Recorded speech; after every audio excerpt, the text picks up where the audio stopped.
सारे बिज़नेसमैनों को अस्सलाम वालेकुम। आज हम आपके लिए 4 ऐसे बिज़नेस लेकर आए हैं जो हर बंदा घर बैठे कर सकता है। सबसे पहला बिज़नेस है कि आप किसी भी मार्केट को ऑब्ज़र्व करें, ठीक है? उसमें देखें कि आपको किस चीज़ की मार्केट में शॉर्टेज मिल रही है, वो स्टार्ट करें। जैसे मिसाल है किसी भी कोई भी प्रोडक्ट देख लें, मोटरसाइकिल की जो यूनिक प्रोडक्ट आई हुई है और वो आप लेकर आना चाहते हैं और लेकर आएँ, वो आपकी मार्केट करें, आपकी आसानी से बिकेगी।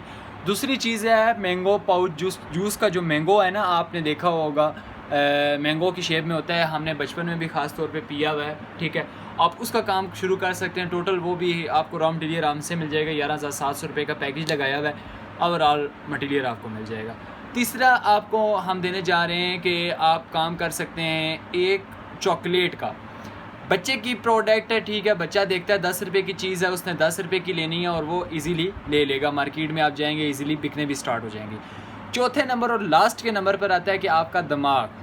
जब आपका दिमाग किसी कारोबार की तरफ जाएगा तो आप जाएंगे, वरना आप नहीं जाएंगे। सबसे पहले अपना आपने माइंड सेट करना है कि आपने कारोबार करना है या नहीं करना, आपने क्या करना है। अगर आप कारोबार करना चाहते हैं या कारोबार कर सकते हैं तो फिर आप कारोबार की तरफ जाएं। अगर कारोबार का ज़हन आपका नहीं है तो फिर काइंडली कारोबार की तरफ ना जाएं। सबसे पहले अपना आप माइंड सेट करें, या कारोबार करना भी है या नहीं। एक चीज़ मैं आपको बता दूं, कारोबार जो है वो नस्लें संवारता है और जो बिज़नेस है वो जो आपकी जॉब है वो आपका घर चलाती है। अस्सलाम वालेकुम।